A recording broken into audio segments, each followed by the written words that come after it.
Okay, this section why we are reading is for the reason that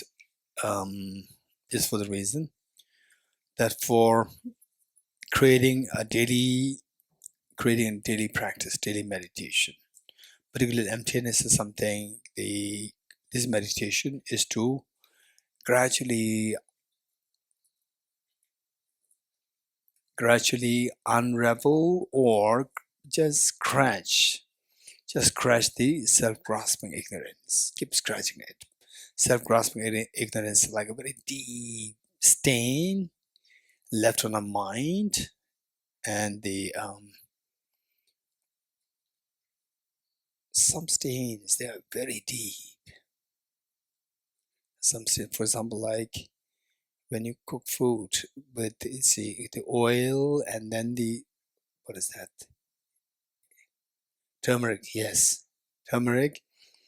Sometimes, I don't know why it's happening. Sometimes the utensil, it becomes yellow and then this stain doesn't go away. How many of you notice that? Okay, good. So this stain, you have to wait somehow, keep scratching it.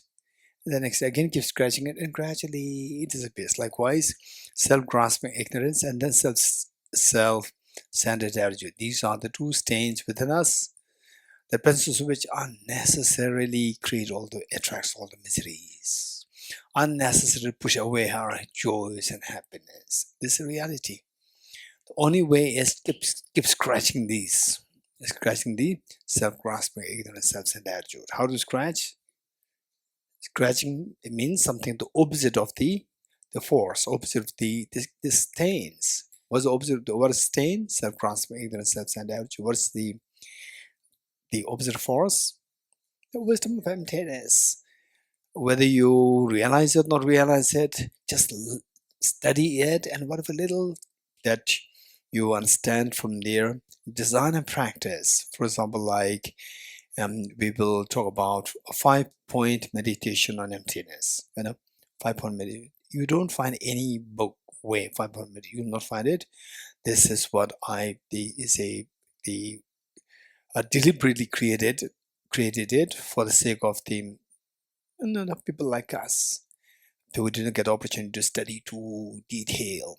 So while we wait to get the opportunity to study all these in great detail, then by the time, we'll become way older than what you are today. You agree? So therefore, the point is that this life 5-point meditation emptiness, something very simple. Okay, and yet it doesn't mean that this is everything. You're getting it? This is something to keep you going, to sustain yourself in this practice, and then how to make it more intense, more rigorous, and that is determined by how extensive you study, how extensive consistent you practice, consistency, and the rigor of the practice. Okay, so this is one thing, and who's going to remind me of the 5-point meditation on emptiness? Who's going to remind me? Quick. 1, 2, Rimbila 3. Okay, 5, 4, 5. Good. Okay, so we have 5 of you to remind me. There are a number of things to be reminded. You getting it? So 5 of you remind me one thing, and the other things also to remind me. So with this in mind, why we are reading this now? Why we are reading this is that in your meditation, it's not necessary that I say something and then you have to follow this verbatim. It's not necessary. So initially, whatever the mother gives, you have to eat. A small baby. Whatever the mother gives, you have to eat. Yes, no. Hey, then when you grow older, you grow stronger. Then what the mother gives, you may say, okay, no, today I'll have from Starbucks. So there you can choose on your own. So later on, when you become very self-sufficient in terms of learning and reflection, more studies, more reflection, then you can design your own practice. Not necessary that you have to follow what somebody has taught you. So with this in mind, these are many of the tips, many of the points which we can take and use to be included for your personal, the practice of the wisdom and emptiness on a daily basis. So this compilation, you don't find one specific book which said that this is a compilation. No, it is many years of effort. As I don't know whether I mentioned this to you earlier, that His Holiness, earlier days, His Holiness would give several hours of teachings in a day, and there to varieties of the sources, texts, and so forth, and then where His Holiness the cites some the quotations very often related to the wisdom of emptiness. So I just kept gathering them, collecting them, and then later on with my own studies from my teachers, and then these retreats where I found, oh, this was very precious, and then studying and reading in Praise of Dharmadhatu, reading the Bodhicitta Vivarana, and the transcendent wisdom, and so forth. Reading these, I see some very important passages. I pick them up, and then this how this gradually builds up. What we're reading now is many years of effort. So it's all primarily coming from His Holiness's teachings as the source. So with this in mind, this is extremely important passage. By the way, you have to keep in mind that this book is not a ready-made book. You're getting it. It is many years. It took many years to develop to this shape and the volume. So every small piece here, this is many years of effort, and you'll find it very useful. And if you don't believe it, those people who are more into Dharma, and the particularly English dependent people, and then the very senior ones, like those who have been into Dharma for the last 40 years, 50 years, some of them, when they see this book, they see that this is exactly what we've been just wanting to have for the last many years. Okay, so with this in mind, let's read this and then gradually see that in your own practice, you use some of these things to make your practice holistic. Are you good? Page number 213. Together.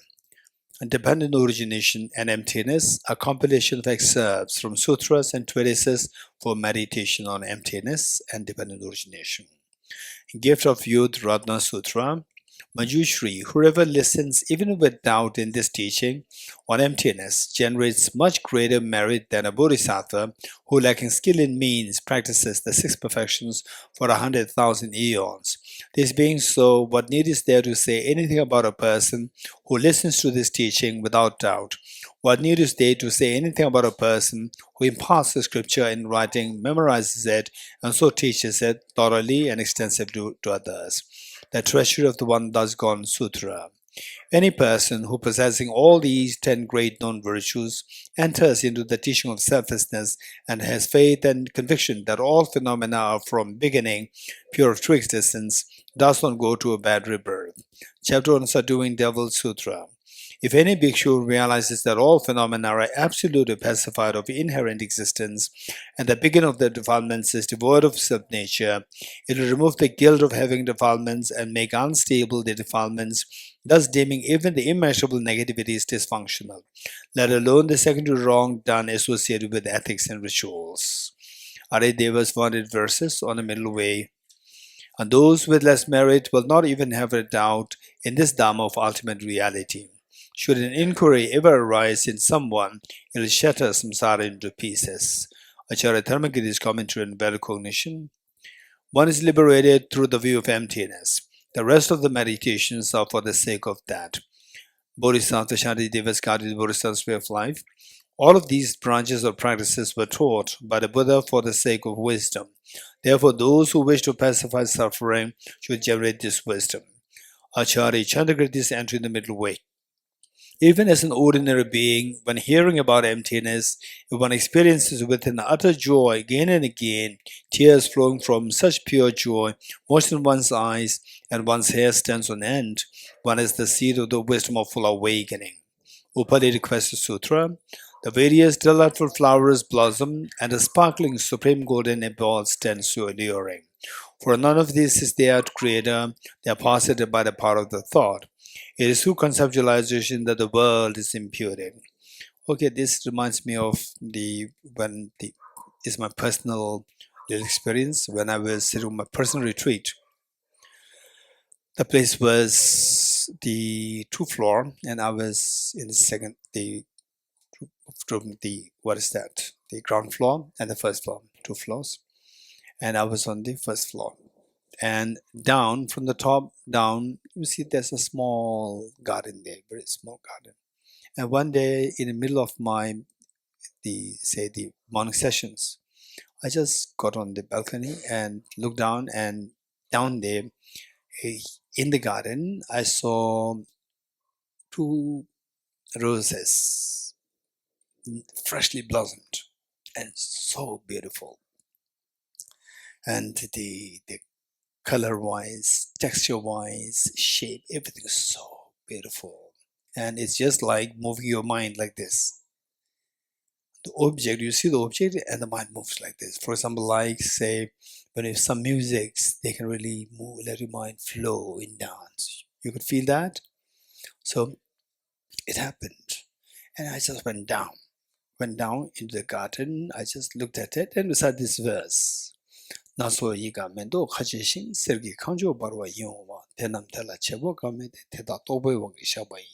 So just looked at it so well and observe your mind, how your mind behaves when you see this object as so objectively beautiful, objectively appealing. So what happens to your mind, how the mind behaves, and how does the object appear to you? Just be extremely clear how the object appears to you and how your mind behaves, how your mind reacts to it. Just observe it. Just don't interpret it. Just observe how your mind behaves. Then, and when you see that, then just take your time for a while and recite it. The various naso yiga mendo khajishin serge kanjo barwa yongwa tenam tela chebo kamede teda tobe woge shabai. So then recite this. This is the English version. The various delightful flowers blossom. So where these flowers, they're so beautiful, exotic, blossom, and the sparkling supreme golden apples stand so enduring. For example, like Thosamling, say the coming to the campus, you see it's so beautiful green everywhere. It's so beautiful. Just you feel, and this morning we said that no, you don't hear the sound of the cars. It's so beautiful, and the leaves are glittering. Leaves are literally glittering. It's so beautiful. You feel that such a calmness, attraction, beauty there. So he says, and the sparkling supreme golden abode stands so adoring. For none of this is their creator. Just see that, okay, just quickly go into the emptiness. Ultimate analysis. With ultimate analysis, you just see the atoms there. And ask yourself, where is this beautiful flower? Where's this beautiful space? Greens, where is it? Just think of that. And it simply disappear. Stay in this experience for a while. None of these, there's a creator. But you saw this earlier. Earlier you saw something there. Yes, it was simply my mental projection. There's no creator outside. It's your mind which projects it. For none of these is their creator. They're positive but a part of the thought, your own thought. It's through the conceptualizing thought that the world is imputed. So this is how, say, what triggers extremely pleasant feeling, unpleasant feeling, and so forth. Yes, pleasant feeling, it pulls, involuntary pulls happen. Unpleasant feeling, involuntary push happens, and it's very painful. And with the, say, involuntary pull, yes, of course, when it becomes too extreme, it's very painful. And involuntary push, any degree is painful. Involuntary push. So there, yes, it's a little painful, but also keep in mind that when you just give yourself a little, okay, yeah, it's a little painful. But this is the way. As long as I surrender, I'm being subservient to self-grasping, ignorance, self-centered, this is outcome, right? I've been subservient, meaning I've given up, I've surrendered. I surrendered to these self-grasping and self-centered attitude all these past lifetimes. Now what I'm experiencing is outcome of that.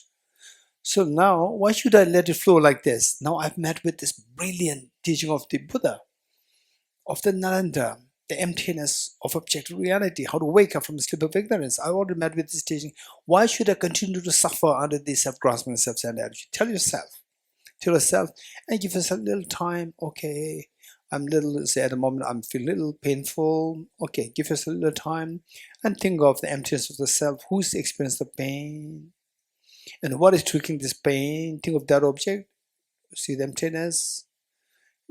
Who experiences the pain? I. What is that like? Again, go into 6 elements, see the emptiness, and then how the mind reacts. Upon seeing emptiness, how the mind reacts. Before seeing emptiness, how the mind reacts. See to the contrast.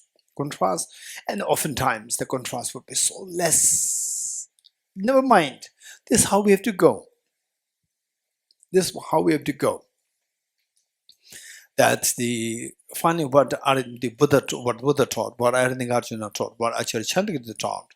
So these teachings, so we just try to somehow follow these. So this is how we manage ourselves. Okay, let's read this once more.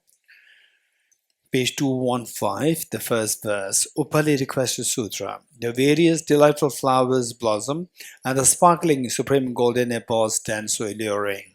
For none of these is their creator. They are posited by the power of thought. It is through conceptualization that the world is imputed. Bhikkhuni Vajra's utterance in the Fundamental Vehicle Sutra. The mind is demonic which views the true self. You have a wrong view. These composition aggregates are empty. There is no being in them. Just as one designates a card in dependence upon the collection of parts, so we assert a conventional sentient being in dependence upon aggregates.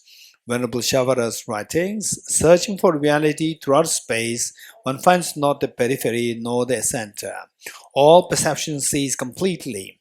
Likewise, through the thorough search of mind and phenomena, one finds not even an atom of essence.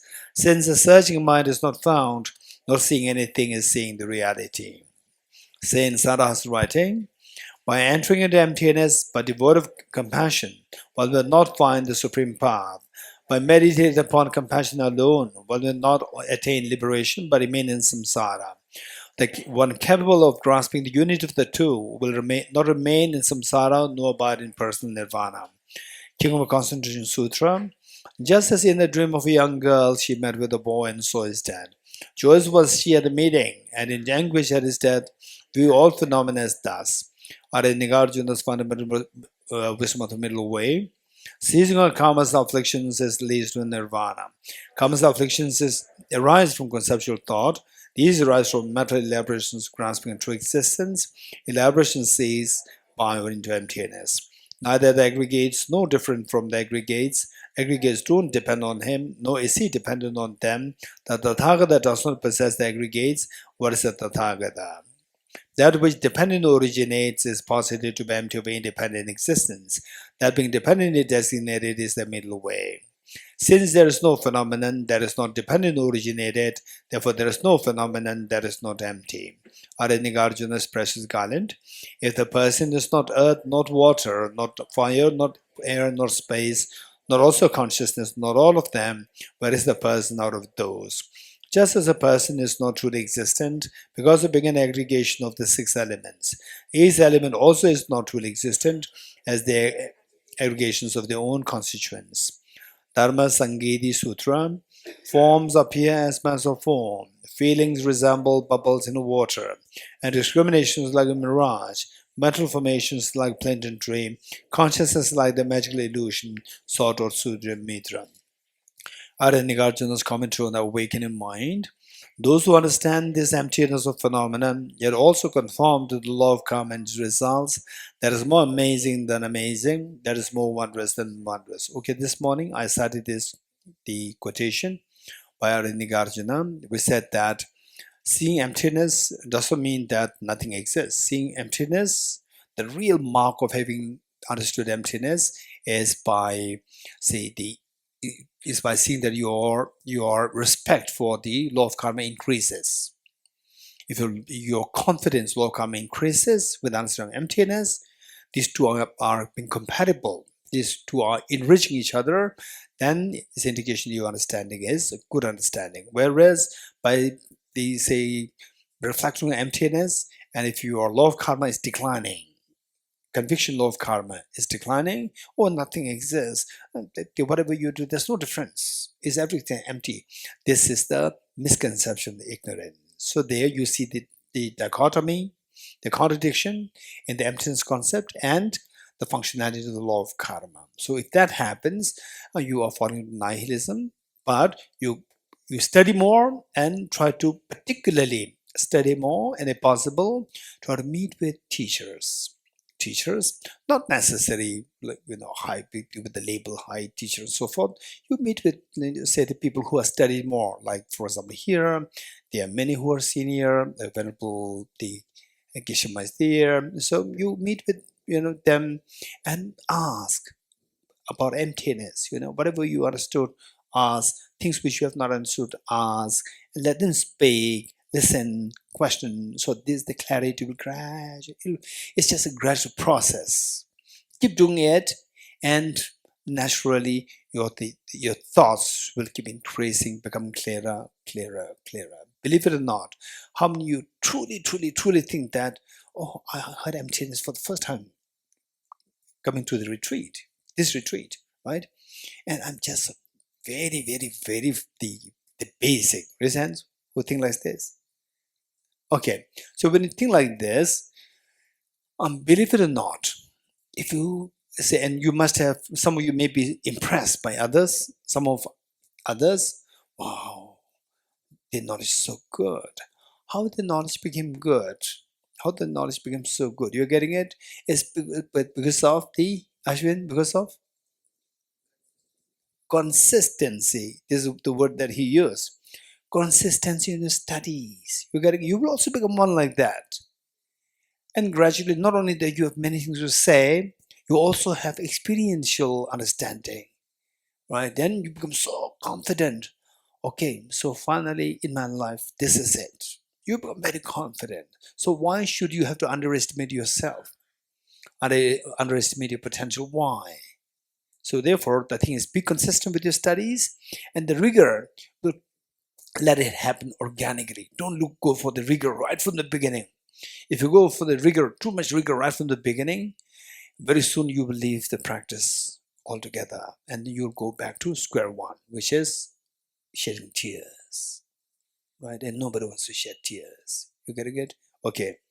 So, this is the verse where to see what is the measure of having understood emptiness well. This verse will be extremely helpful for us. Okay, let's read this once more. Arya Nagarjuna's commentary on the awakening mind. Those who understand, okay, page number 218. Arya Nagarjuna's commentary on the awakening mind. Those who understand this emptiness of phenomena, yet also conform to the law of karma and its results. That is more amazing than amazing. That is more wondrous than wondrous. Arya Deva's 400 verses on the middle way. When dependent arising is seen, ignorance does not occur. Thus, through all efforts, strive to find this subject. His Holiness the 7th Dalai Lama's rain shower of feats, a song of the 4 mindfulnesses as a guide to the view of the middle way. At the crossroads of the 6 collections of consciousness, that of diverse perceptions, are seen the hazy dualistic phenomena which are baseless.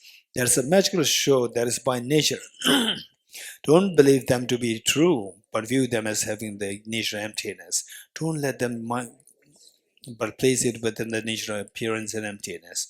Through not losing mindfulness, hold it within the nature of appearance and emptiness. The sphere of appearing and existing phenomena is pervaded by this space of the ultimate clear light of suchness. There is an ineffable ultimate reality. View this nature of emptiness through abandoning mental contrivance.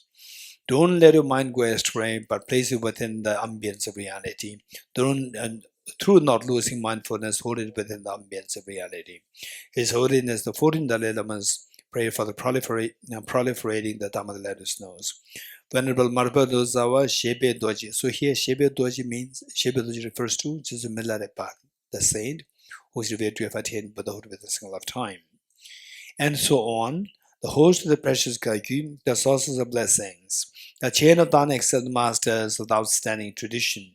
To you all I pray, may the Buddha Dharma of the land of snows place forevermore. All phenomena encompassing samsara and nirvana are but the radiance of spontaneous awareness. Awareness itself, devoid of elaborations, is realized in the nature of Dharmakaya. Pervading all existence and appearances of samsara and nirvana is the great Mahamudra. May the Buddha Dhamma of the land of snows blaze forevermore. Arya Nagarjuna in Praise of Dharmadhatu. Impermanent, suffering, and empty. These three, they purify the mind. The Dhamma that is unsurpassed and purify the mind is the lack of intrinsic nature. Concluding prayer of Lama Tsongkhapa's Ocean of Reasoning, a commentary on Arya Nagarjuna's fundamental wisdom of the middle way. Throughout my future lifetimes, may I always be guided by the Manjushri and be able to uphold the Dhamma in general and the teachings on dependent origination in particular, even at the cost of my life. Okay, now that you know the meaning of this Shiri Heruka, so let's say this 3 times together. Shiri Heruka, Shiri Heruka, Shiri Heruka. He is the selflessness of phenomena, the emptiness of the mind, which is also everything, as it is imputed to both causal nature. Ru is the selflessness of person, the emptiness of self that is fabricated by the web of conceptual thoughts that grasp at the self of person. Ka is the ultimate reality, the absence of the distant duality of subject and object.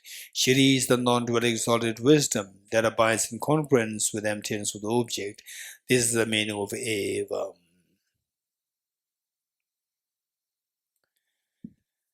Okay.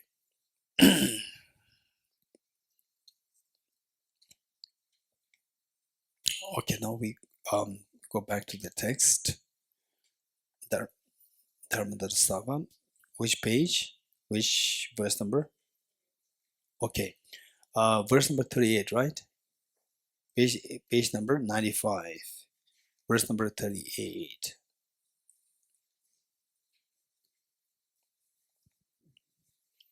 Page number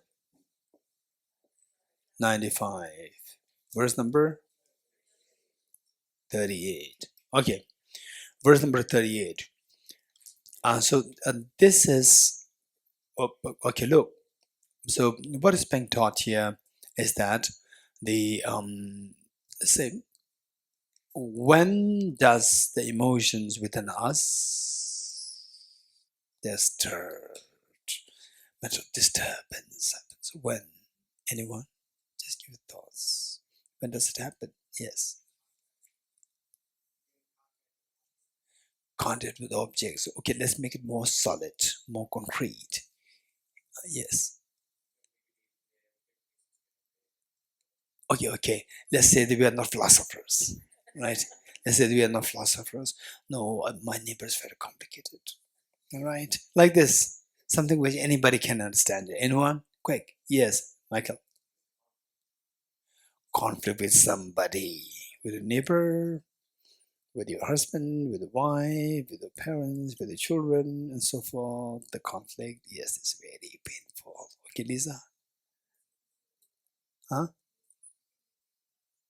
Okay, when you see something which you like so much, right? Good. Emotions are being stirred. Anyone? Okay. What happened was that was many years ago, literally 2000, I think 2010. How many years ago? 14 years ago. I was invited to give a teaching in Mumbai, and we had about like 10 days teaching. And one in the audience, there was one boy who was very quiet, very smart, very intelligent, but very quiet. Doesn't really raise questions, nothing. Then on the 10th day, concluding day, what he said, it is like what the Samsung said. What he said is that the last day, almost concluding, he raised his hand. I was quite confused. What he's going to say? I know that he's very intelligent, extremely intelligent. Then suddenly he raised his hand. He never raised his hand last 10 days. And I said, yes. And he said that all these 10 days, I learned from you that there's nothing to be attached to. Everything is like dream. There's nothing to be attached to. And now I feel attached to you. Okay, so he put it so nicely. Okay, so anyone else? Quick. Anyone else? Quick. So when the emotions, what times your emotions being stirred? Anger, agitation, jealousy, disgust. When you feel threatened, yes. This is a major point. When you feel threatened, anybody can feel threatened for any reason, right? For any reason. Sometimes some people, it's all out of ignorance. So, for example, say so individually, for example, let's say myself is run the Tibet House, right? So there, maybe because it's extremely complicated, we have to deal with many people, outside people, many people. So there, and then the level of thinking. When the level of thinking is very high, it's so easy to work with. Not only easy to work with, it's like a blessing, when the other person's thinking is very high level, where they could see the interdependency.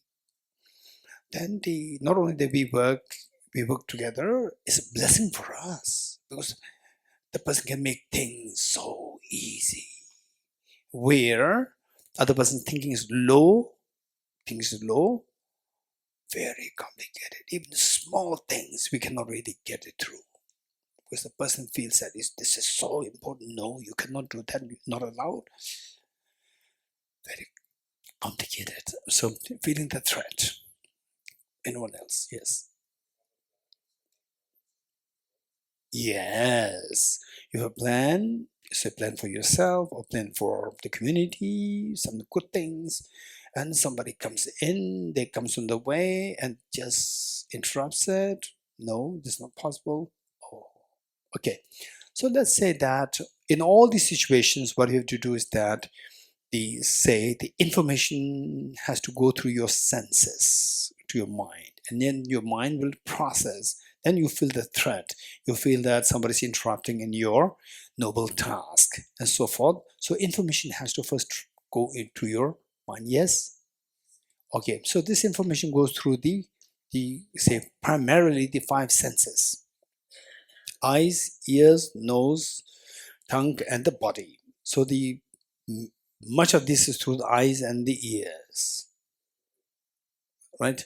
Tongue, taste, and the what? The tactile. It's okay. These are more like personal, right? Oh, the perfume. Don't worry about the community, right?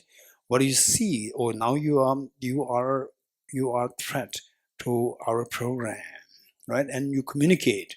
Through the communication, you can see that the person's mind, right? What the person's thinking.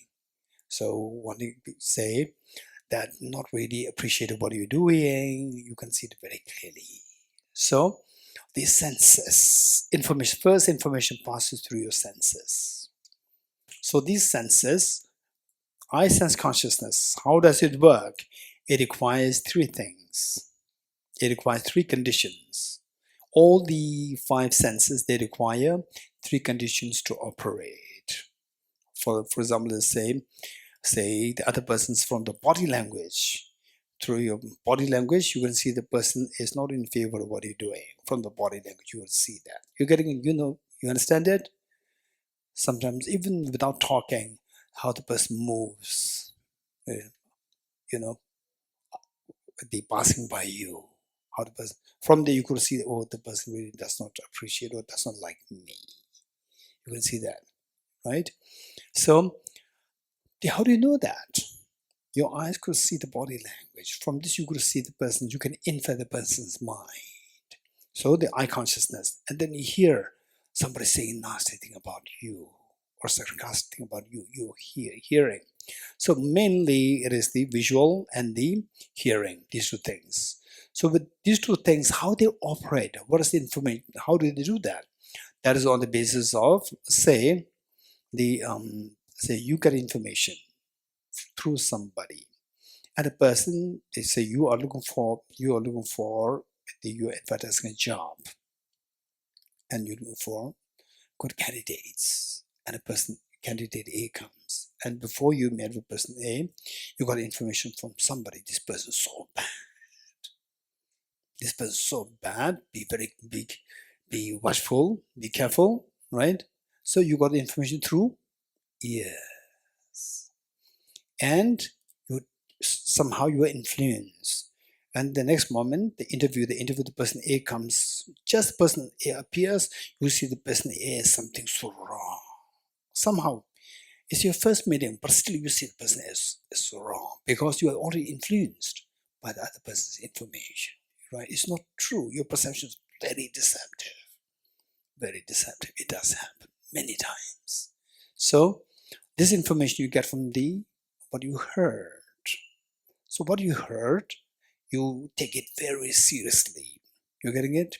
You take it very seriously. So for this, all these senses, they work with how many conditions? 3 conditions. For example, let's say that, okay, this flower is so beautiful. So first you need the flower as the object. Perceptive condition. 1. Perceptive condition, the flower. Number 2, if the flower and your eyes, if these two are these two are separated by the opaque, like the sheet, you cannot see that, which means that your sense, Michael, is too strong. Beeping sound. So now make it a little smaller. Volume less. Earlier the volume was up because of the rain. Yeah, now no need. Are you good? You can hear it? Good. Okay. So the thing is that 1 is those of you who wear glasses, you have the experience, particularly with the reading glasses, or from distance, right? For distance or for reading. Why are you using glasses? Without what? You have the eyes. Without glasses, you can see that. Huh? Why are you using glasses? Hey, that lady here. Very good. Your name? Daniela. Daniela from which country? Okay, Daniela. So without the glasses, your perception is not correct. You cannot see things clearly. You're getting it? So you use not only the object clearly, but they should be the clear medium. You're getting it? Object should be clear, plus the medium, they should be the medium. Medium is known as I sense power. These are technical words. You have to learn the technical words. What did I say? I sense power. First one is the perceptive object. One is a perceptive object. Number two is the I sense power, which is the empowering condition. Perceptive condition, empowering condition. Perceptive condition, empowering condition. 2. And the third condition required is that, okay, sometimes people sleep with eyes open. Sometimes, right? Most they sleep with eyes closed. Sometimes the flower is there, your eyes are wide open, the flower is like this, still you don't see because you're in sleep. Why? So the point is that the perceptive condition is there, empowering condition is there, which is I sense power. But what's missing is that your mental consciousness is not directed towards the object. Your mental consciousness is deep, taken away by the sleep. So therefore, that is known as the immediately preceding condition. Immediate preceding condition. Preceding condition. Precede. Immediate preceding condition. Perceptive condition, empowering condition, and the immediate preceding condition. We require 3 conditions in order for the sense perceptions to operate. Valid sense perceptions to operate. Okay, so with this in mind, now from here, each of these sense consciousness, how the sense consciousness operate, each of these are being analyzed, how they are empty of object reality. You're getting it? Okay. 1. so your eyes, you want to see beautiful things, right? So to appreciate the beautiful things, what we do is that we make sure that it's very nice. You have to say those people who have eye problems, the short-sighted, long-sighted. What do you call it? Short-sighted or short-sight? Short-sighted or short-sighted? Hey, the doctors tell me. Short-sighted, long-sighted, right? Okay. So, so, so there we use the glasses in order to really appreciate the clarity, right? Okay. So, what we do is that one is the object condition, and with for example, say somebody who is so fond of the flowers, the beauties, and so forth, the eyes are very important. For somebody who is so fond of music, like Mozart, the ear is very important, right? And then what else? So these two are the main things, and from the other three things are more like very personal things. So the smell is good, right? But smell is also very important. Smell is also very important because that sometimes, say for example, the what is that? The kitchen gas that is deliberately made pungent smell. Deliberate made pungent smell. Why? Because if the gas fills the house, you just put on the switch, you'll be burned alive. You're getting it? So to know that there's gas inside, you can smell it. If the smell is not there, then you will not know that this is filled with the liquefied LG. What is that? Liquefied petroleum gas, LPG gas. So without knowing this, you switch on the light. Finish. The spark will just catch fire and you are burned. Many things happen like this. Okay, so they added the very pungent smell to the gas, so that you enter into it, you can sense it that there's a gas there because of the smell. Your eyes cannot see, your ears cannot see. Okay, so each of these things, how we are sensually driven by the sensual objects, driven by the auditory, gustatory, olfactory, and the tactility. So we are driven by these 5 sensual objects.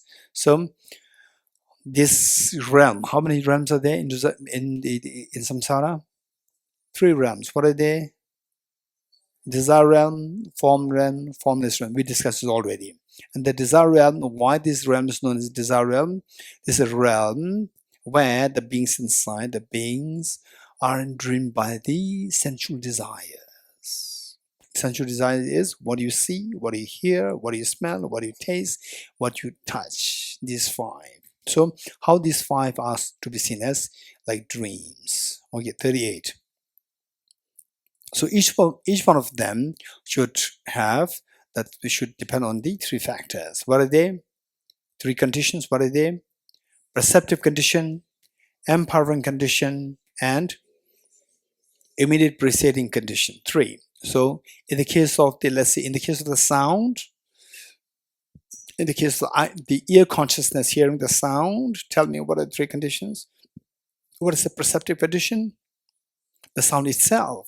And what is the empowering condition? Unique empowering. This word, unique empowering, not just empowering. Unique empowering condition. What is that? Ear sense power. Ear sense power. And what is the immediate preceding condition? A mind which precedes that. If mind which precedes that, if that mind is not directed towards the sound, then you will not hear the sound. So the immediate preceding mind consciousness is required, so that from there the flow of the ear consciousness comes. Okay, so 3. Likewise, you apply this to the taste, the smell, and the tactility, body touch. Okay, 38. In dependence upon I meaning I sense power. Form is the perceptive object, physical form, like the flower, beautiful environment, and so forth. appearances without a stain occur. So there, because of this combination, then the phenomenon of appearance happen. Stain without a stain occur, meaning that so objectively is empty, but they appear. Objectively is empty, but subjectively they appear. From being unborn and unceasing. Now that we know that the physical form, the beautiful flower or beautiful whatever picture or whatever which you feel attracted or which you feel repulsed, and they can be seen through two lenses: the ultimate analysis and conventional analysis. With the conventional analysis, okay, there appears a beautiful flower and so forth, but then the ultimate analysis is just so how they appear to as objective real. This is deceptive.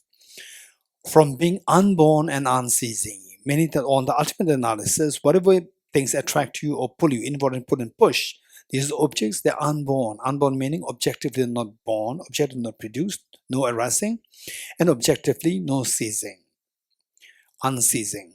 The Dharmadhatu, the ultimate reality there, will be utterly known by when subjected them to ultimate analysis. Then you can see the ultimate truth. Okay, let's do a little bit of revision here. This will help us helpful to all of us. Okay, group A, let's say this group A and group B. Group A, you look at through your naked eyes, and group B, you look. Okay, now let's make it more technical. Group A, you look at through conventional analysis, and Group B looks at it through ultimate analysis. Now I ask you, Group A, what is this? Group B, what is this? Emptiness of flower. You're getting it? With respect to the emptiness. No, with respect to the flower. You say flower or no flower? No flower means for you. Ultimate analysis, when it says no flower, means no objective flower. You're getting, because there's flower or not, who decides? Conventional analysis decides. You're getting the flower or no flower decided by the conventional analysis. And the ultimate analysis decides what? Whether the flower exists objectively or not objectively. Or objective flowers there or no objective flowers there is decided by the ultimate analysis. You're getting it? So we have to know your job. You're getting it? So conventional analysis job, it should not be overtaken by the ultimate analysis. You're getting it? Okay, so when the group B says, ultimate analysis says that there's no flower, it means hey, group B is your job. Now they are telling you, hey, group B, when you say ultimate analysis says that there's no flower, it means there's no objective flower. It doesn't mean no flower. You're getting it? For you, no flower means with respect to ultimate analysis. Because objectively, from close by, there's no flower. You're getting it? Close by, no flower. Close by meaning ultimate, objective. No ultimate flower, no objective flower. Okay, good. Now, we see that is a flower or no flower, whatever, is all related to the perceptions. You're getting it? Is your perception which makes you think that there's flower. It is your perception that makes you think that there's no objective flower. You're getting there's no flower? So now if I ask you, remove the perception. What is this? I'm interested in this. What's the answer?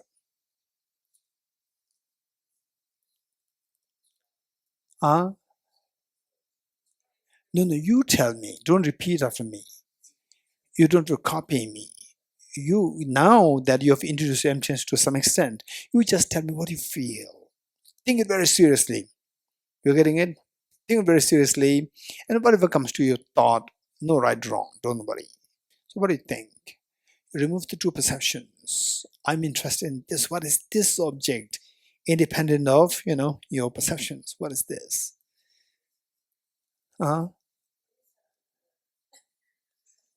There's something there. Anyone tell me? Anyone tell me?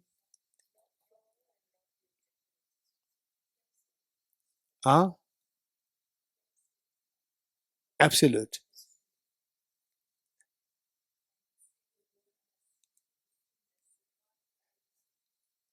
Okay, it's a part of absolute.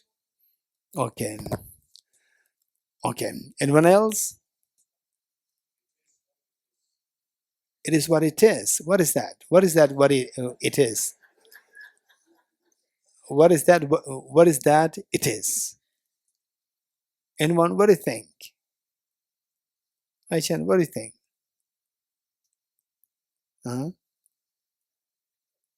Anyone else? What do you think? Okay, so because of this, yes, as a bunch of atoms, a set of atoms. Anyone else? Okay, yes. Okay, flower that doesn't exist objectively is seen by them, right? No. It is their perception. I said remove their. This is what I'm saying. This is what I'm saying. Remove their perception.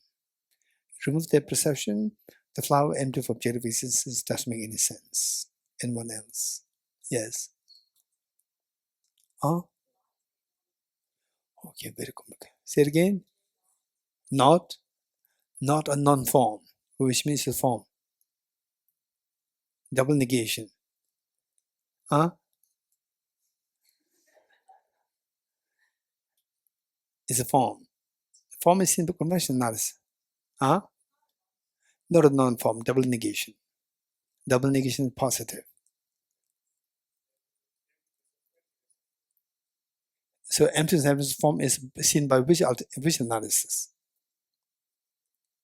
Convention analysis, ultimate analysis.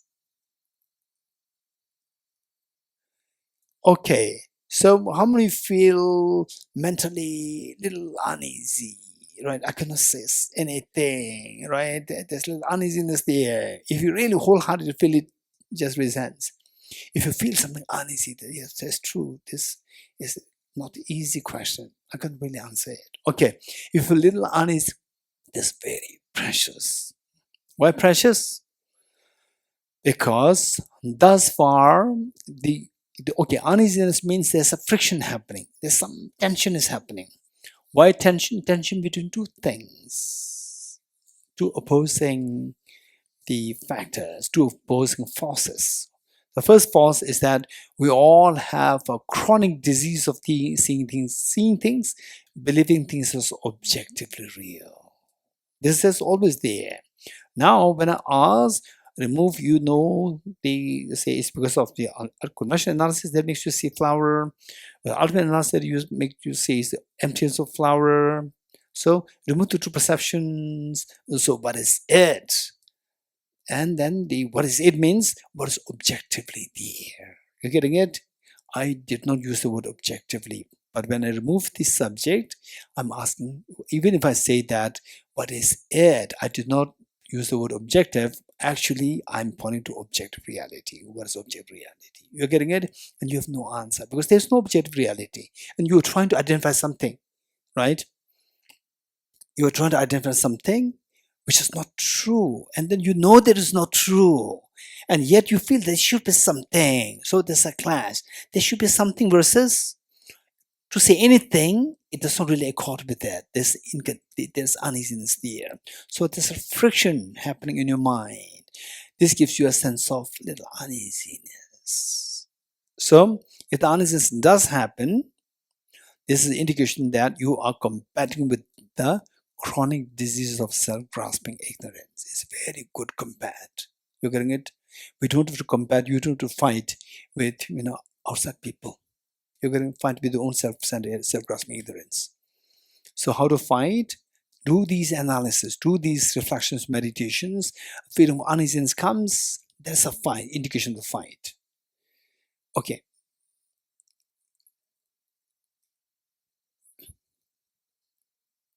Yes.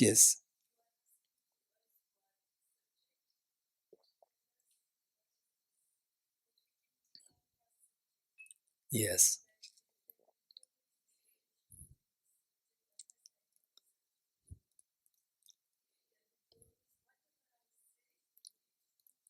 With respect to a subject. Yes. So, okay. But, okay. So, when it's what is there? So this contradiction is not my contradiction, it's your contradiction. You know how? Because we live in the world of chronic disease of believing in objective existence. You're getting it? So, in a way, these analysis, although I'm doing this exercise, right, to help you identify that, actually, I'm doing this for myself also. You're getting it? It's not that it's your problem, not my problem. This is not the point. It's the problem for all of us because we all are suffering from chronic disease of believing in objective reality. You're getting it? When I say that, what is this? Remove all these subjects, what is this? People don't say this subject, remove the subject, it doesn't make any sense. Nobody said it easily. They're struggling to look for something. You're getting it?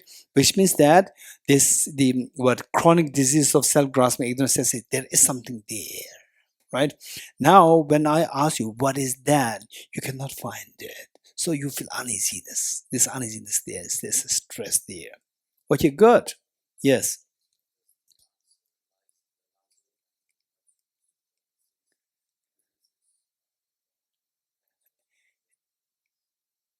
Answer to which question? Which question? Removing the two analysis. So what is there?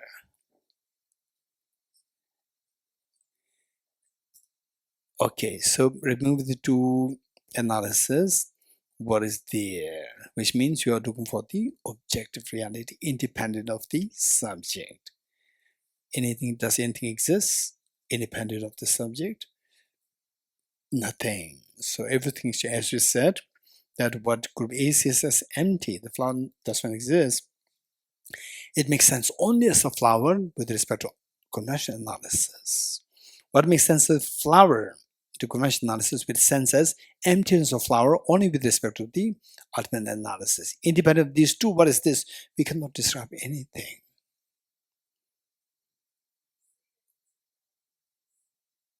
This one. Okay. Okay, so if this is the correct answer, then my question is not incorrect. You said your question is incorrect because you say no. You did not. You use another word. You use another word. Illogical. This word, very big. It will go into court. This is word which the lawyers will just pick it up. You're getting it? Illogical, which means incorrect. It doesn't make sense. And you are giving us the answer.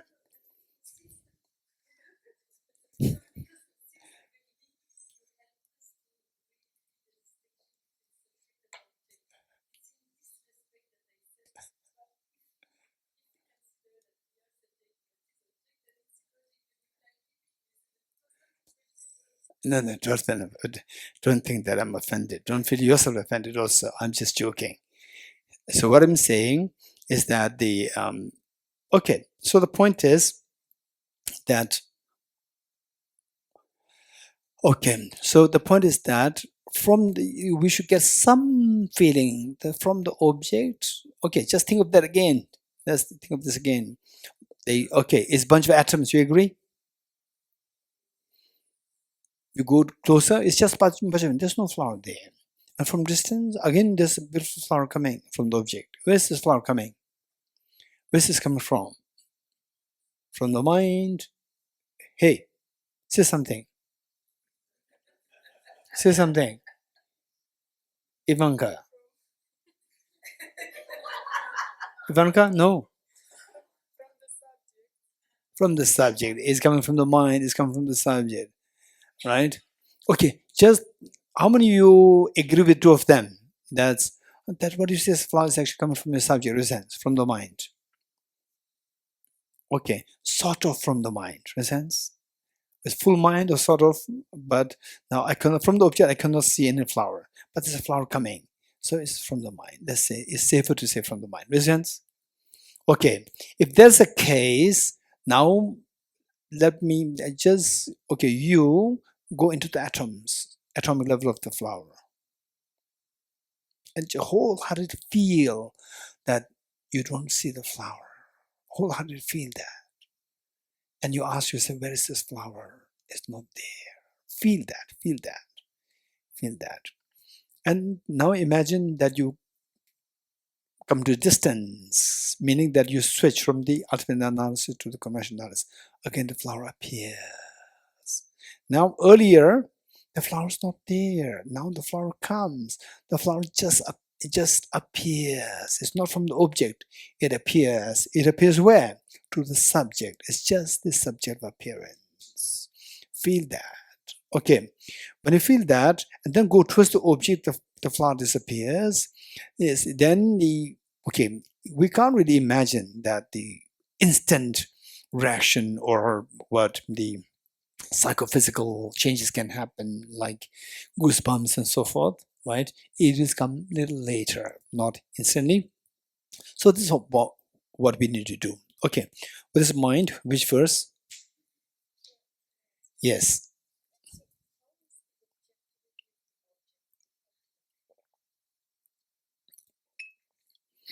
Okay, let us leave this a little later. The better, more we give distance and time to respond to this question, better it is. Because people get a better understanding. You getting it? Okay. So which verse are we reading now? Huh?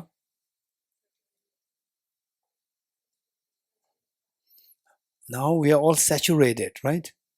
We are so saturated. 39, so I say 38, so 35, 39. Okay. It depends upon sound and ear. It depends on the sound and ear. Say what is this? The consciousness which hears the sound. Your ear consciousness which hears the sound. How does this ear consciousness arise? It arises by dependence on the sound as the perceptive condition and the ear sense power as the unique empowering condition. And then the immediate preceding condition is required. From this, then the pure consciousness or the consciousness which hears the sound arises. All three Dharmadhatu, meaning that these three things. What are three things?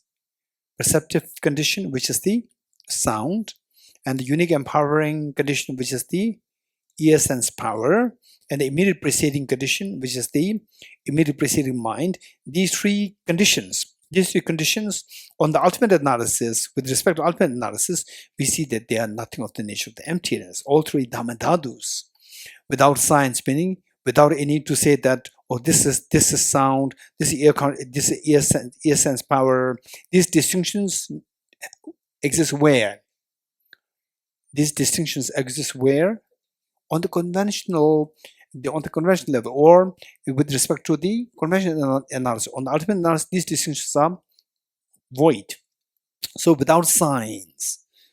Why signs? This word sign, S-I-G-N, sign. For example, let's say, okay, down there, when we reach the point, when we stop the car and then we come up, so there's an arrow sign, arrow saying Thosamling, right? But there's no arrow. Okay, let's say there's a board which says arrow in this direction and said Thosamling, right? So what is this? What is the board? What is this board? Huh? It's a signboard. What do you mean by, so which means there's a sign, right?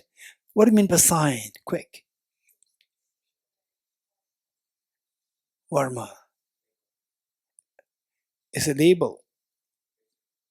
It's a label for what?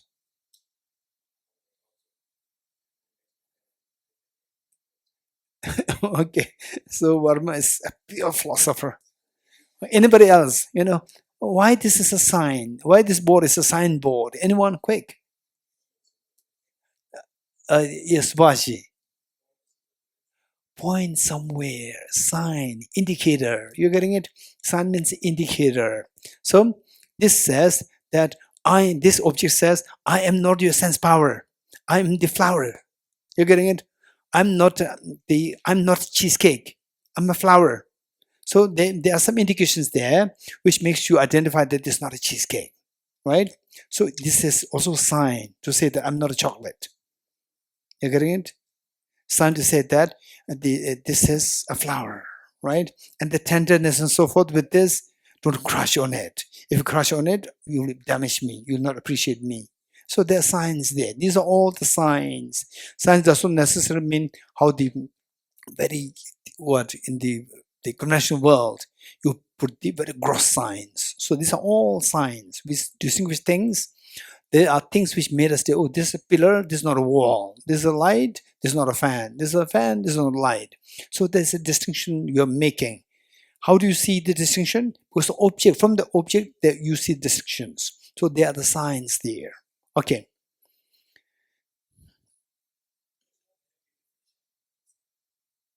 Indicator. Yeah. Okay. And also, for example, sign is something which you use.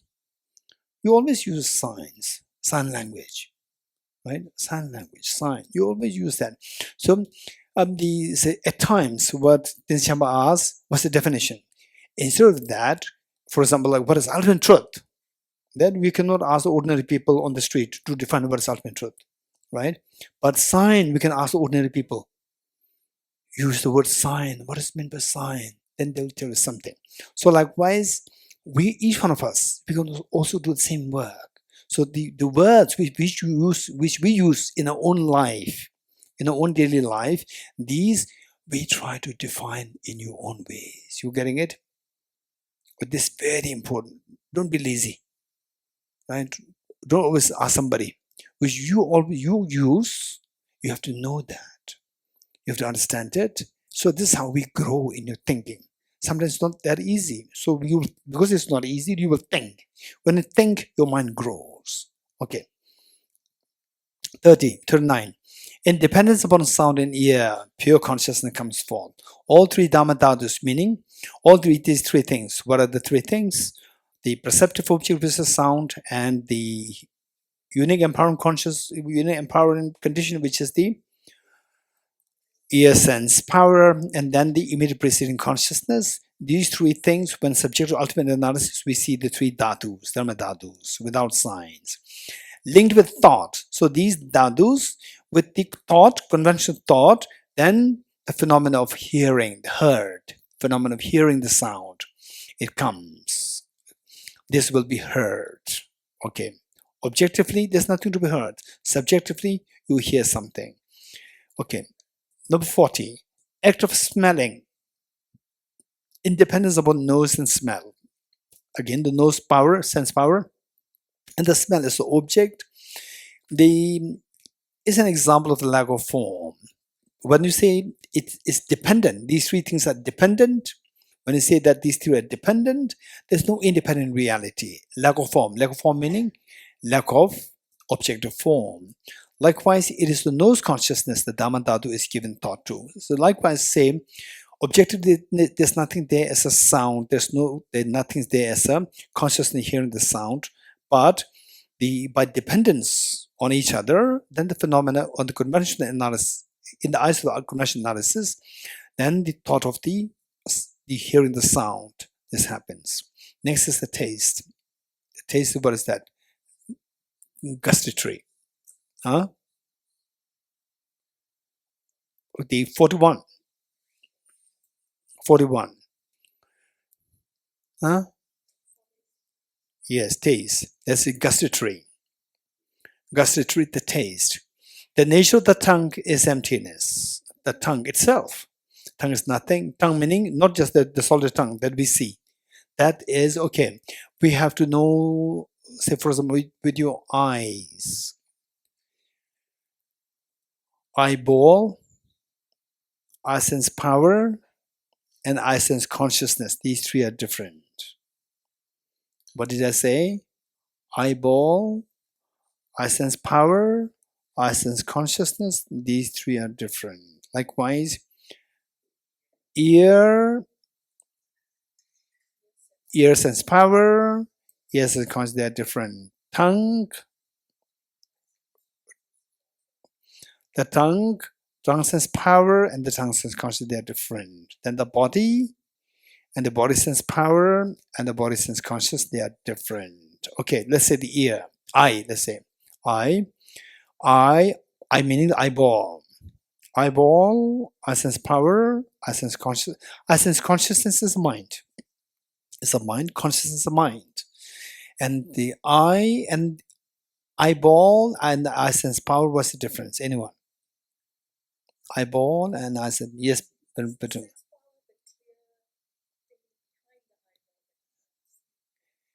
behind the eyeball, where is this? Retina? Okay, which the ophthalmologist can see? Okay, anyone? Anyone who was, yes.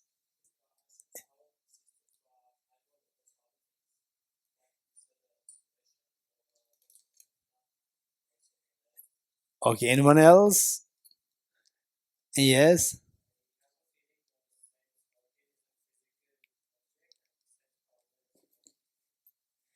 Okay.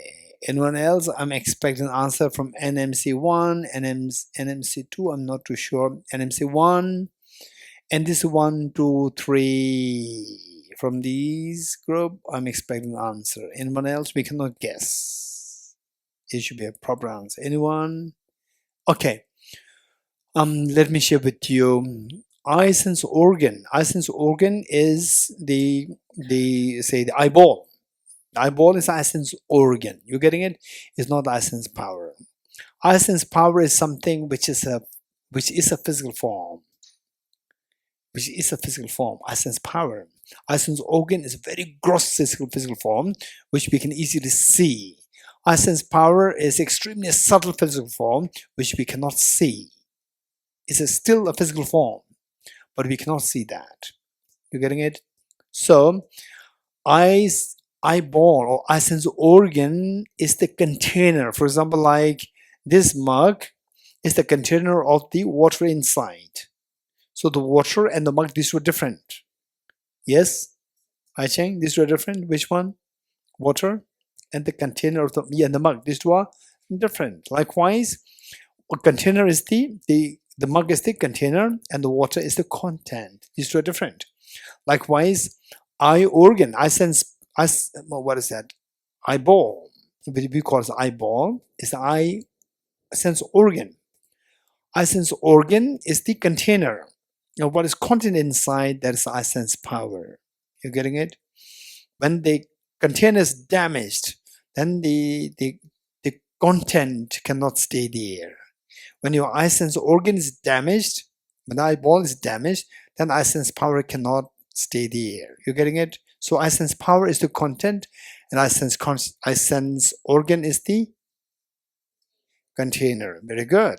Okay, so these two are not same, and that the okay.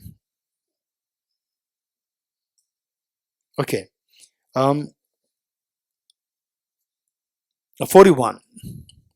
The nature of the tongue. The tongue here means the tongue sense power.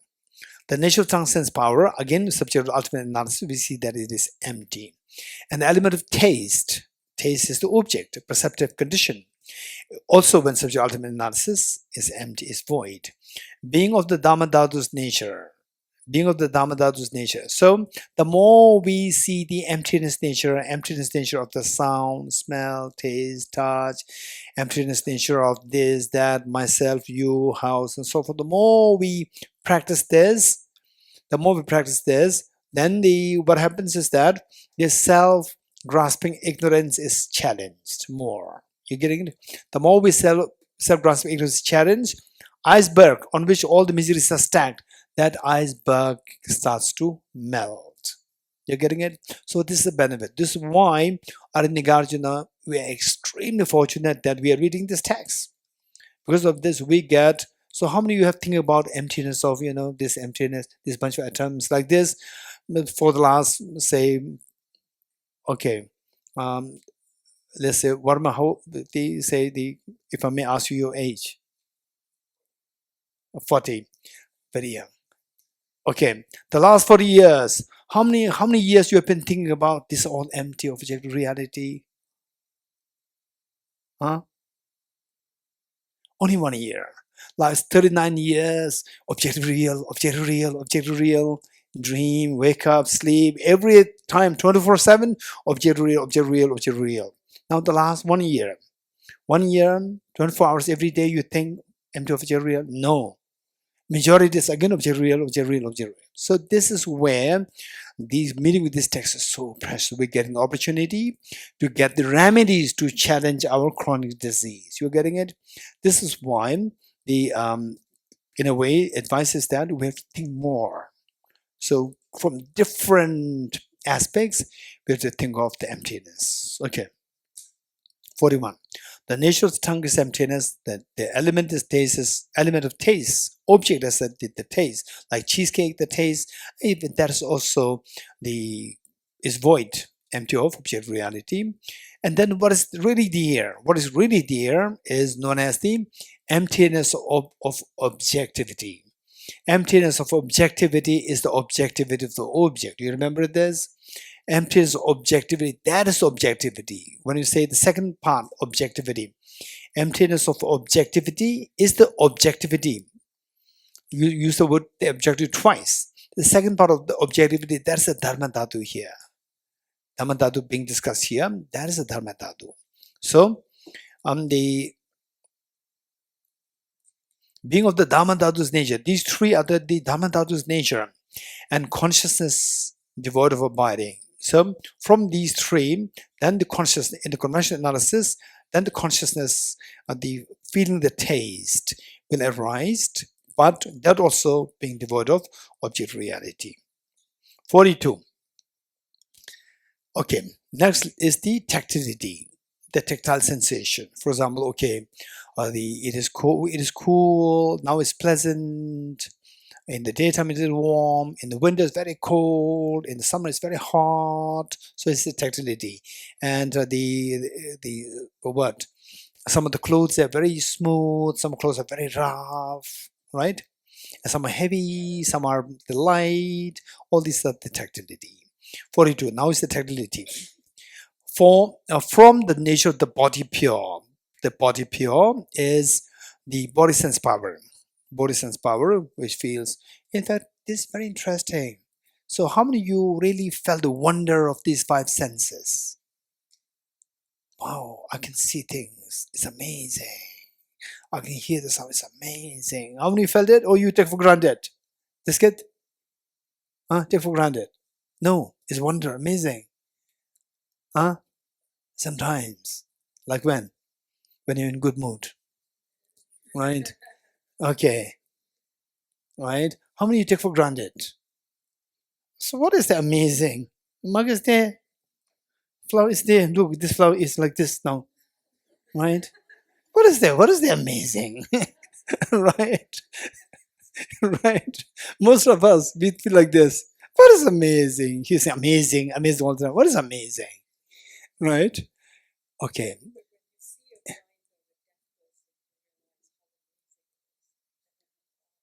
No, the thing is that I can see. Unfortunately, because that I have this extra facility. That extra facility, in what way it is amazing? In what way is amazing? You're getting it? I have an extra thing. You're getting it? So there are two things. I have extra the thing, and people don't use extra things, right? The eyes they use only for wrong things. Like TikTok, right? Here, ear use only for wrong things. You only hear the bad things, right? Bad things, and the mouth use only for the worst things. Bad things, just offend others, right? And smell, I don't know. And the taste only for cheesecake, good things. No, this is not nice. This is nice. What is this? What is amazing? There's nothing amazing there. Okay. One day in a school, the teacher asked the students, okay, this one. Thank you.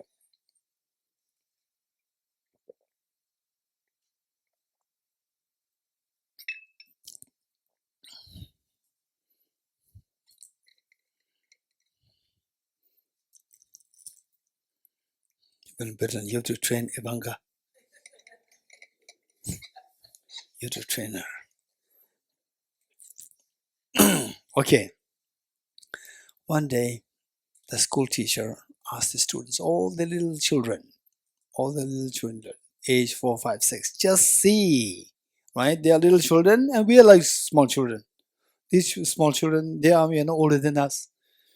These small children, the teacher asked them, she gave them, the blank, the sheets, blank papers, and asked the students, today you write some wonders of the world.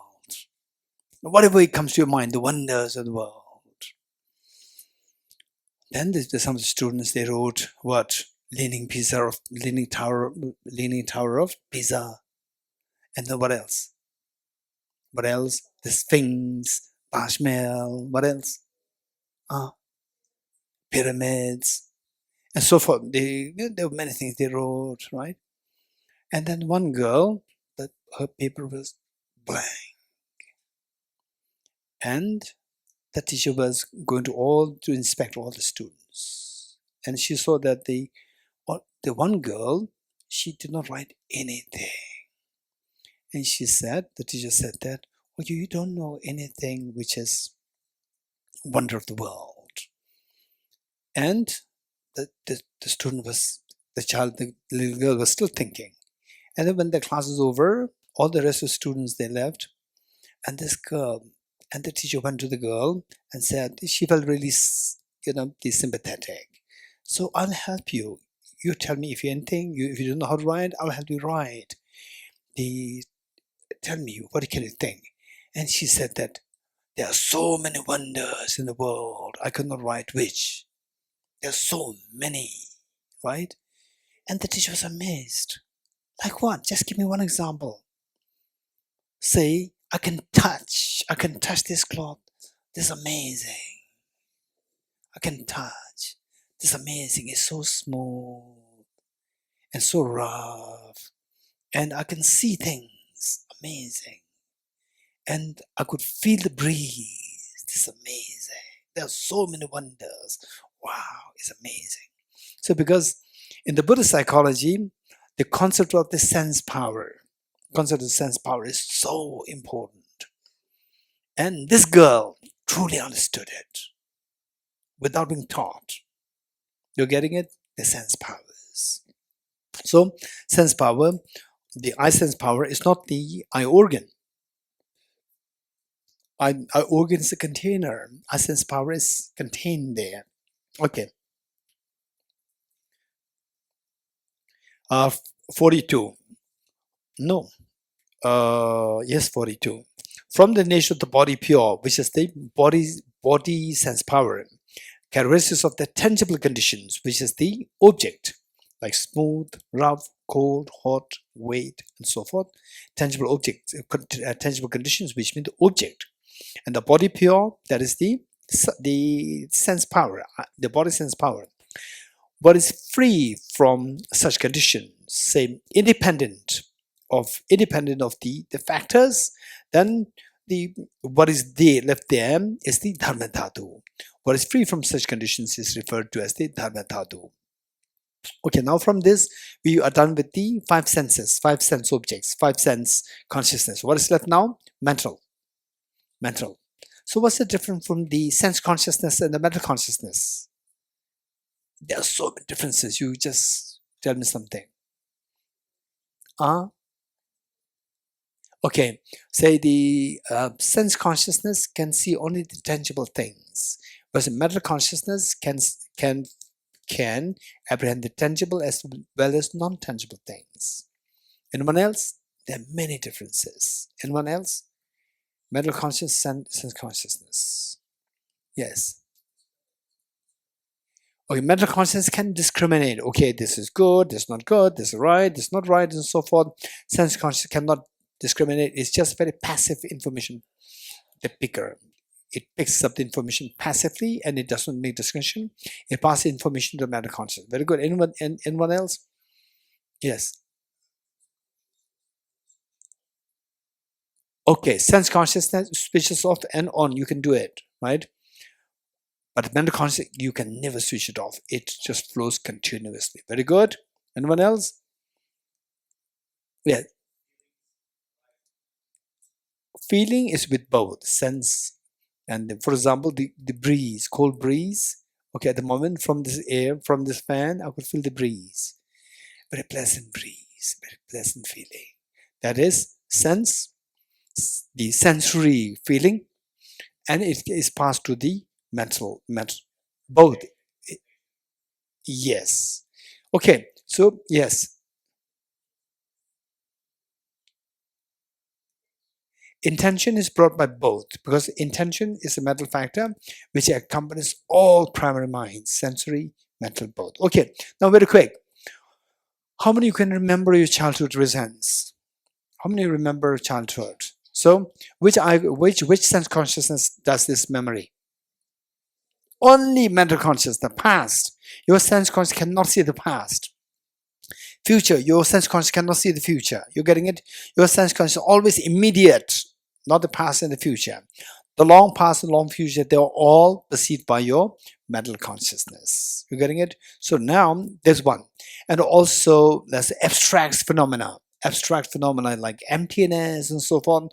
These the sense consciousness cannot see. It's only the mental consciousness we can see that. Yes.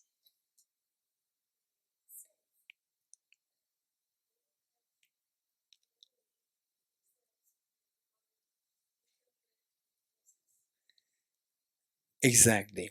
So sense meaning the let's say the physical senses. I sense power.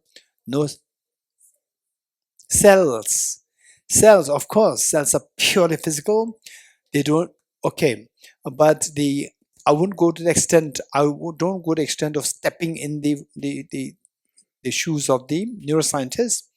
Neuroscientists, they would talk about the memories stored in the brain, in the cells, the neurons, not other cells, but the the botanists, biologists, I would say, the biologists, neuroscientists, they talk about storing the cells. So these are all debatable, but they talk about the cells carrying the memories. They talk about something. Okay, now what we're saying is that the mental consciousness can do many things which the sense consciousness cannot do.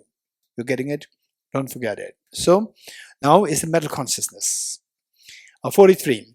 One's conception here is the conceptual mind, which is purely mental.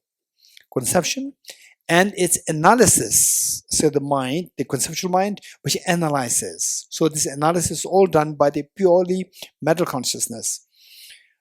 Are okay. Once conception and its analysis are abandoned with regard to phenomena where the mind is principle. Say, with respect to your mental consciousness, with respect to your mental consciousness, we see that there are the conceptual minds happening. And the analysis meaning the mind analyzing things happening, are abandoned with respect to the abandoned meaning. They are ultimate analysis. All these conceptual mind does make sense, and the analysis makes no sense. So with the respect to your mind, mental consciousness, and the mind which does this analysis things. So these, when subject to ultimate analysis, then on that level, again, the dhatu is seen. Is a very lack of the nature of phenomena. The phenomena is the object. Phenomena here is the object of the mental consciousness. You're getting it?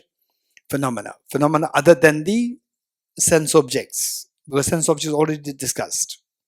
But the mental consciousness has incredible vast array of phenomena. Because all the objects of the sense consciousness, information passed to the mental consciousness. So in other words, mental consciousness can see, I won't use the word see, it can apprehend all phenomena. You're getting it? Sense consciousness, their perception of the object is limited. But the mental consciousness, the perception of the object is just endless. Okay. The phenomena here is referring to the object of the mental consciousness, that you should meditate upon the Dharmadhatu. Meaning that even these, for the mental consciousness as the mental sense power and the phenomenon as the object, and the immediate preceding mind as the immediate preceding condition. These three things. Let me say this.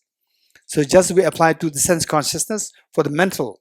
There's the object there. What's the object? Any phenomena as the object, objective, the perceptive condition, and then the mental sense power. Mental sense power. Mental sense power. There's nothing unique. Mental sense power. There's nothing unique.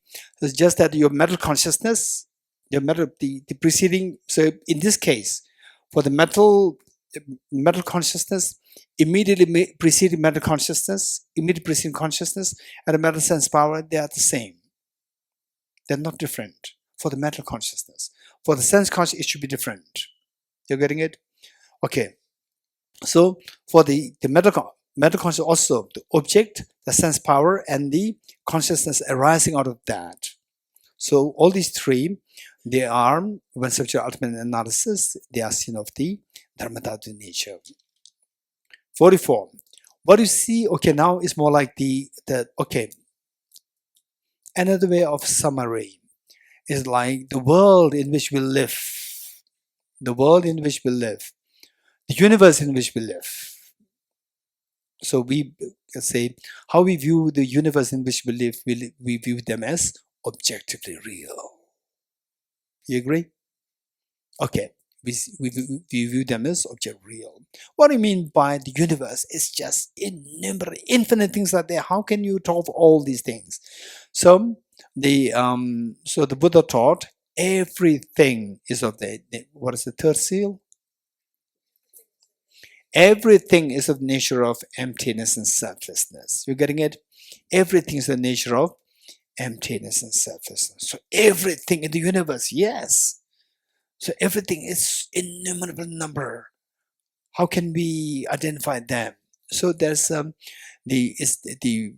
past great masters. What they did is that they made it very easy for us. How? They classify everything that exists in the universe into three categories.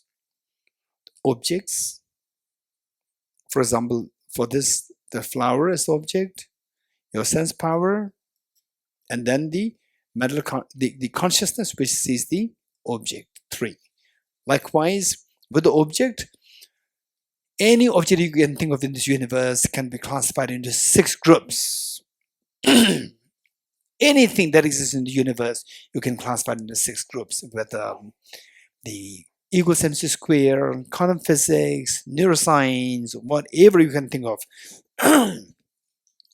They're classified into the 6 groups. What are they? Okay, do you agree with me? One is, it may be little, some of you may find it easy, some of you may not find it too easy, but the thing is you have to do this exercise. Doing this exercise, your mind, thinking of your mind becomes clearer, and then you can think of, you will learn the skill of, say, the putting things in the categories, in the different categories, proper categories, right? Some people in the house, things are so organized. Some people, right? So they don't even find the what? Salt, right? They put the salt and they take it from there and keep it there. And finally you don't find it. Particularly for the husband or wife, whosoever the other person comes and cook, the other person comes, you will not find salt. Right? Suzuna? And Shugi? Yes, it does happen. You have no experience. Huh? No experience. Okay. When outsider comes, your family, friends, they come, they go to the kitchen, they do, and then when you go there, you don't find things. They place it, they misplace it. This kid, you agree? Yes. Okay. Why said it? Oh, so categorizing things, putting things, this is known as a typology. Putting things in a particular type, you know. So these great masters, they put the things into the 3 types: objects, sense powers, and the consciousness. So anything that you can think of as objects can be grouped into 6 groups, put into 6 baskets, right? If you know how to put them like this, then it becomes very easy for us. In your thinking becomes very clear. You'll feel a sort of liberation that is very clear. So where is which? Where you know that. Okay, so what are these 6 objects? Okay, do you agree with me? For example, let's say to appreciate the flower, one, you need the flower, yes. And then you also need the eye sense power, 2. Then you need to have the eye consciousness seeing the flower, 3. There are 3 things required. Likewise, for anything for you to know, get access to, there should be 3 things: the object, the sense power, and your consciousness perceiving the object. You're getting 3 things. What are 3 things required? Object, sense power, and the consciousness. Okay, 3 things. So, objects, how many objects are there in this universe? They can be grouped into 6 groups. Visual objects, what you can see. Visual objects, visual. Then sound, smell, taste, and tactility. Tactility, 5. These are the 5 sensory objects plus mental object, phenomena. Phenomena other than this 5. What comes out of phenomena? For example, like the past, the future, the time, and so forth, right? And the permanent phenomena all fall in this category, right? So we have these 5. Can you imagine any phenomena which doesn't fall under one of these 6 characteristics? It's 6 groups. Can you imagine any phenomena? Okay, how many of you will say that I'm not too sure? My mind doesn't really work at the moment. Makes sense? Or yes, I'm sure. Yes, it falls under these 6. Or who knows? We never know how you can be too confident. Makes sense? Okay, so the point is that again, take your time. Don't be rashly saying that, who knows, right? Even if you decide, somebody may prove that it's wrong. Instead of that, or you say, yes. Or you say that, oh no, I cannot think of all phenomena. No, I cannot think of, right? It's beyond my mind. Don't do like this. Give yourself time. Take it atomic. You remember what I said before? Just work on one at a time. Don't think about all. Just see that anything which my eyes can see, the visual objects, they will all fall under visual, sound, smell, taste, taste, or the visual. Then all which are not these 5, not these 5 will go into the category of the phenomena. Phenomena other than these 5. Plus the permanent phenomena all will go there. You getting it? Okay, that's a little easier. Now to make it very easy, all phenomena should necessarily fall under 2 groups, permanent and impermanent. Yes? That you agree? That 100%.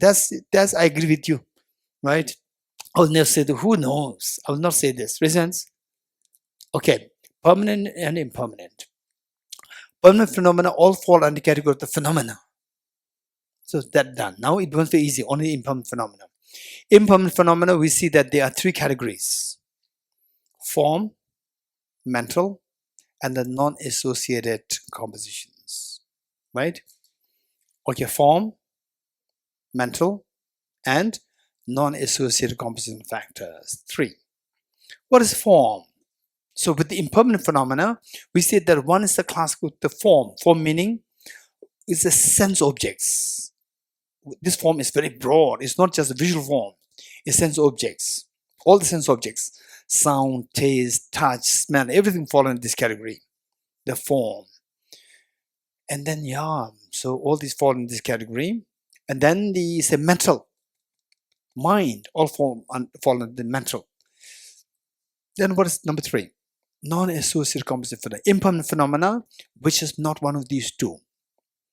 Impermanent phenomena, which are not the form and the mental. Like what? Time.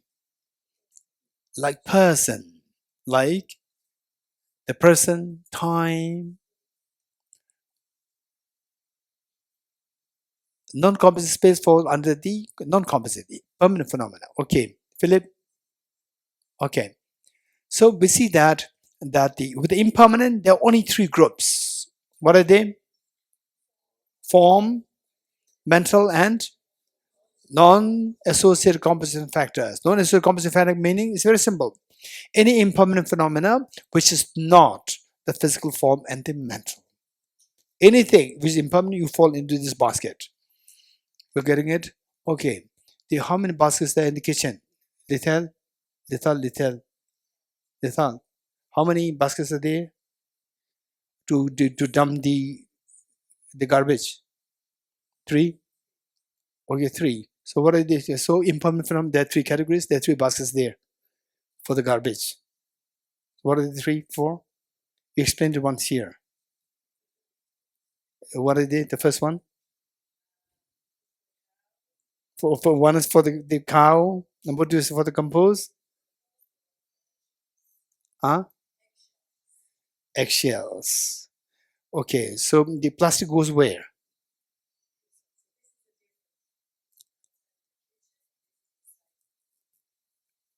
So this is where?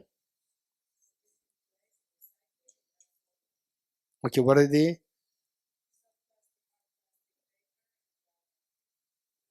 Okay, the Dharma paper and the paper, and with the plastics go where? Soft. Oh, there are more than. Then where banana the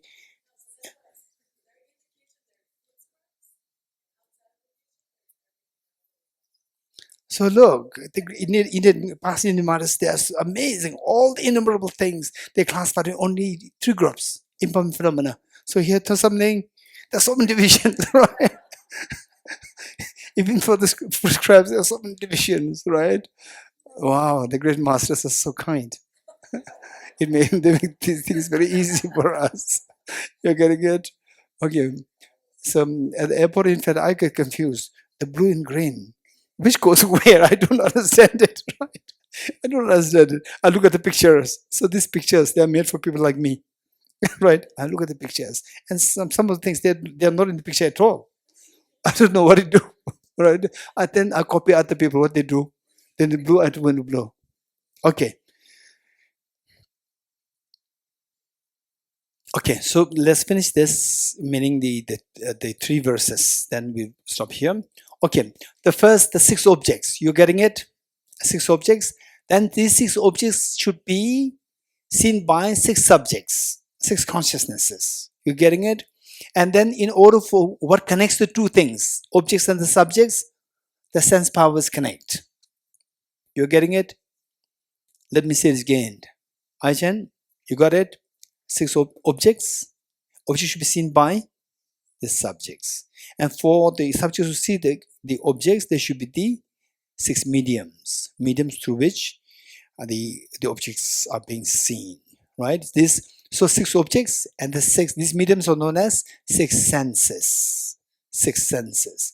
And then the 6 consciousnesses. So you can see all phenomena, all put under the what? 6 plus 6 plus 6. How many? 18. These are known as the 18 elements of the whole universe, of whole existence. 18 elements. Okay, 18 elements done. Okay, now we cannot think of any phenomena which does not fall under one of these 18 elements. Everything must go into these 18 elements. Okay, so here verse number 45 is with respect to the 6 objects. How the 6 objects are they are the nature of emptiness. Then the 6 senses. Okay, the first, the verse 44 is the 6 objects. How the 6 objects are empty of objective reality. Then verse 45, how the 6 senses, the mediums, they are empty of objective reality. Then finally, how the 6 subjects or the 6 minds, they are empty of objective reality. You getting it? Okay, let's read it and we'll stop here. 44. What you see, what you hear, smell, taste, touch, and phenomena. It becomes easy now. 44. What you see, object that you see, the visual object. What is smell? What is that? Olfactory. Olfactory. What do you taste? Gustatory. What do you touch? Tactility. And the phenomena, the remaining phenomena, we see these are the 6 objects as well. Once yogins realize them in this way, that they are, when subject ultimate analysis, they're all just like dreams. They're all just empty. The characteristics are complete. This is your ultimate understanding of the true nature of these 6 objects. Next, 45 is the 6 senses. Eyes means I sense power. Ear sense power, and also nose, tongue, body, and the mental mind. So these 6 sense powers, 6 senses, the 6 sources fully pure. When they say what we see is just mental projection from the where the 6 senses are there, from the object was there, just the Dharmadhatu is seen. 6 sources fully pure of objective reality. This is true reality's own nature, meaning that the emptiness of objective reality, that they just manifest from Dharmadhatu, that is a true reality. The next 46 is the 6 consciousnesses. 6 consciousness. The mind as such is seen as 2. The consciousness which sees the things, there are two kinds, worldly and beyond world, meaning that worldly meaning like the ordinary people, our consciousness. And then the beyond world is the direct realization wisdom of emptiness. Beyond world meaning beyond the ordinary world, the direct realization wisdom of emptiness.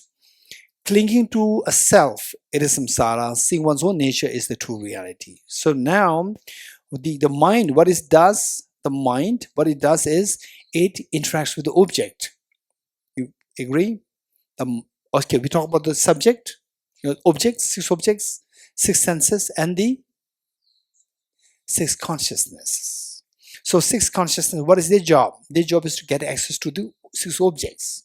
So the mind, all these 6 consciousnesses can be grouped into 2, either worldly or beyond world.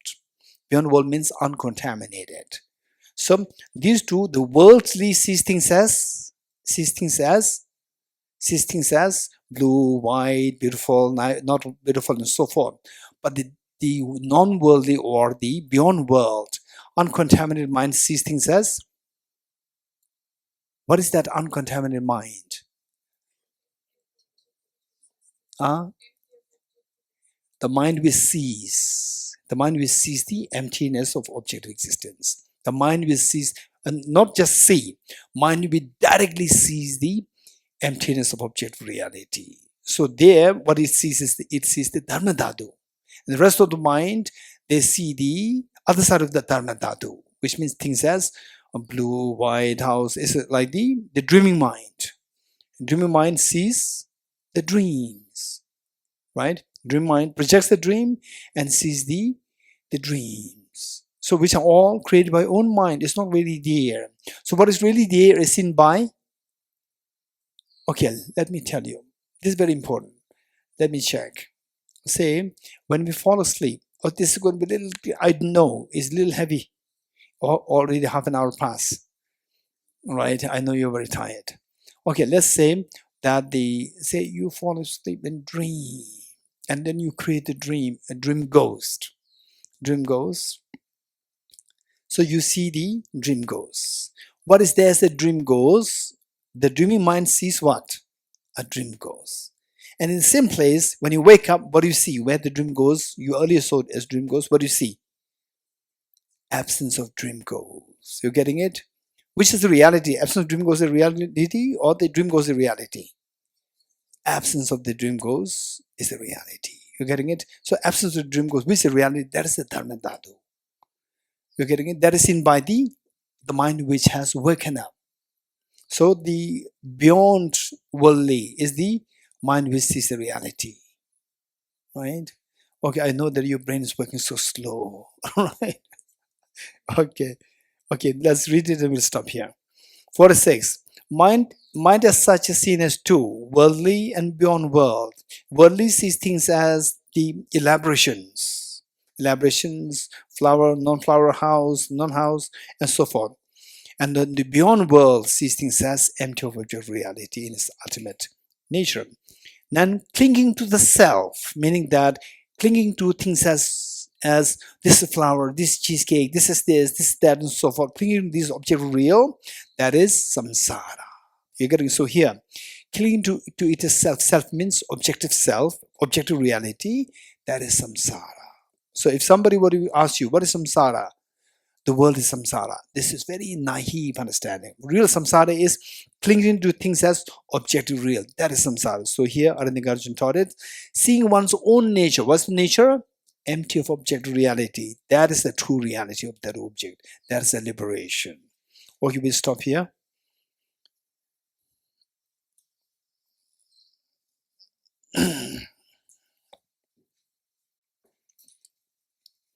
Okay, page 52. Declaration prayer.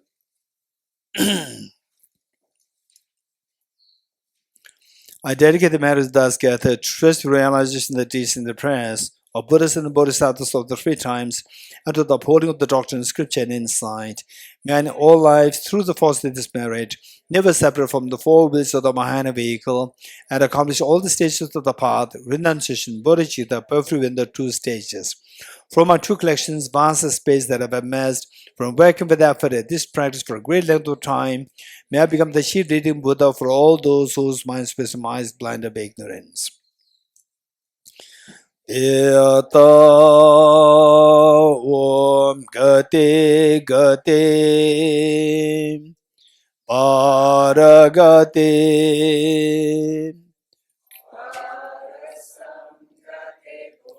Deswatyata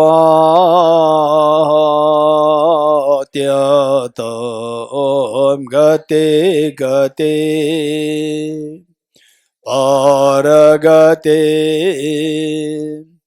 Parasamgate Bodhiswatyata Om Gate Gate Paragate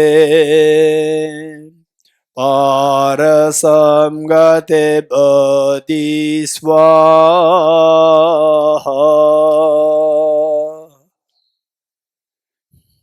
Three prostrations.